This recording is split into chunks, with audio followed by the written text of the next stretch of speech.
Have you ever been in a meeting, a family dinner, or just hanging out with friends, and you suddenly get this overwhelming feeling that you're the only one who truly gets it?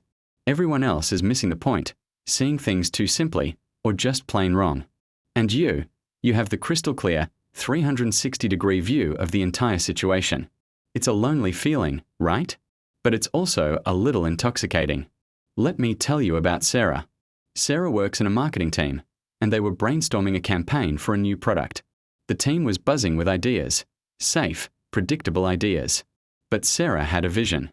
She saw a bold, risky, but potentially revolutionary angle that no one else was even considering.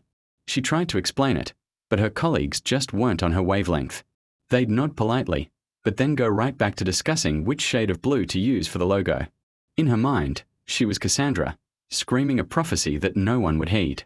She felt frustrated, isolated, and honestly, a little superior. They just don't understand, she muttered to herself, closing her notebook. She felt like she was living in a world of black and white while she was the only one who could see in color.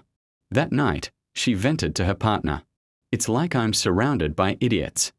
I have the answer, the perfect solution, and they'd rather stick to the same old tired formula. What's wrong with them? The more she talked, the more convinced she became of her unique insight. She wasn't just a team member. She was the unsung genius, the lone visionary. She posted a vague, frustrated status online about the pain of being the only person in the room who sees the truth. The likes and comments started rolling in. I know exactly how you feel. Happens to me all the time. Stay strong, truth teller. She felt validated, seen, justified. But was she really? Or was she falling into a very common, very seductive trap? That feeling of being the only one who understands is one of the most powerful tricks our ego plays on us. It builds a little castle for us, crowns us king or queen, and tells us everyone outside the walls just doesn't get it. And while it feels good for a moment, it's a castle that quickly becomes a prison. So what's really going on in our brains when we feel this way? Let's dive into the psychology behind it. A big part of it is something called cognitive bias. One of the main culprits is the false consensus effect, where we overestimate how much other people agree with us. But when that's proven wrong, when people clearly don't agree, our brain flips the script. Instead of questioning our own perspective, we often fall into a bias blind spot. This is the sneaky belief that we are less biased than everyone else.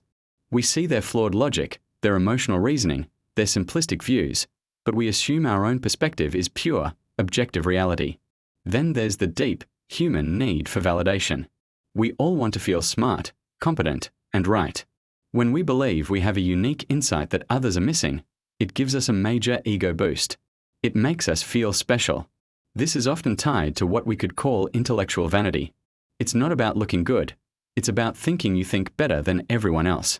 Your identity becomes wrapped up in being the smart one, the person with the complex, nuanced perspective. So when others don't immediately grasp your brilliant idea, it's not just a disagreement. It feels like a personal attack on your identity. Your ego goes into defense mode, reinforcing the idea that they're the problem, not you. They're too simple-minded, too emotional, or too stuck in their ways to appreciate your genius. This mental fortress is also built with a powerful motivator, the fear of being wrong. Admitting that our unique insight might be flawed, incomplete, or just plain incorrect is terrifying. It means we have to step down from our intellectual high horse and join the messy, uncertain world of everyone else. It is so much easier and safer to stay in our castle and label everyone else as ignorant. We tell ourselves a story where we are the protagonist, the sole bearer of truth, and this story protects us from the vulnerability of collaboration and the humility of being corrected. The irony is, the more we indulge this feeling, the more fragile our ego becomes, and the more desperately we cling to the belief that we are the only one who truly understands. Okay, so feeling like the smartest person in the room gives our ego a nice little massage. But what's the real-world cost? Let's talk about the social consequences, because they are huge. Think about Sarah and her marketing team. After that meeting, do you think her relationships with her colleagues got better or worse? She started seeing them as obstacles. She'd sigh dramatically when they spoke, she'd stop offering her ideas altogether, or she'd drop cynical remarks. The team felt it. The atmosphere grew tense. They started seeing her not as a visionary, but as arrogant and uncooperative. Trust eroded. Instead of a collaborative team, They became a group of individuals working in parallel, with Sarah orbiting on her own, convinced of her misunderstood brilliance. This is what happens to our relationships, at work, with friends, even in our families. When we constantly operate from a place of I know best, we stop listening. We engage in conversations not to understand, but to wait for our turn to speak, to correct, to prove our point. People stop wanting to share their ideas with us because they know they'll be dismissed or patronized.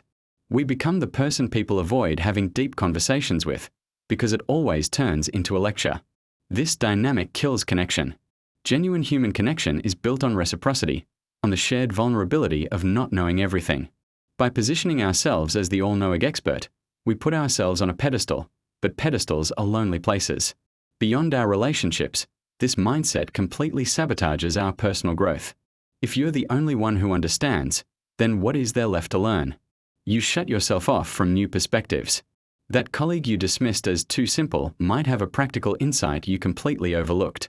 That friend who doesn't get it might be pointing out an emotional consequence you ignored. The world is infinitely complex. No single person can ever have the full picture. True intelligence and wisdom come from integrating multiple viewpoints, from challenging our own assumptions, and from having the humility to say, I hadn't thought of it that way. When we are stuck in the ego trap of being the only one, we are not growing. We are stagnating in our own echo chamber, congratulating ourselves for knowing things that might not even be true. It's the ultimate intellectual dead end. So, how do we break free from this lonely castle of the ego? How do we tear down the walls and reconnect with the people around us in a more genuine, productive way? It all comes down to cultivating intellectual humility. And that starts with a simple, powerful question. What if I'm wrong? The next time you feel that surge of frustration, that feeling that you're the only one who gets it, just pause, take a breath, and ask yourself, what part of the picture might I be missing? What is the valid point in their perspective, even if I don't agree with the whole thing? This isn't about abandoning your convictions. It's about opening the door, just a crack, to the possibility that your view isn't the only one. Another practical step is to shift your goal from being right to getting it right, together. In a conversation, instead of trying to win the argument, try to understand. Use phrases like, help me understand your thinking on this, or that's an interesting point, can you tell me more? This transforms you from a lecturer into a collaborator. It invites people in rather than pushing them away. It shows that you value their intellect as much as your own. Remember Sarah? Imagine if instead of stewing in frustration, she had said, I know my idea sounds a bit out there, but can you help me workshop it? What are the biggest risks you see, and how could we potentially solve for them? That one shift in approach could have changed the entire dynamic of the team and maybe even led to a brilliant, co-created campaign. Ultimately, letting go of the need to be the only one who understands is an act of strength, not weakness. It's about having the confidence to be curious, the courage to be vulnerable, and the wisdom to know that the greatest insights are found in connection, not in isolation. So, challenge that ego. Step down from the pedestal. Join the conversation. You'll find the world is a much richer, more interesting, and less lonely place when you do. Thank you so much for watching. If this resonated with you, give this video a like and subscribe for more content on navigating our complex inner worlds. I'll see you in the next one.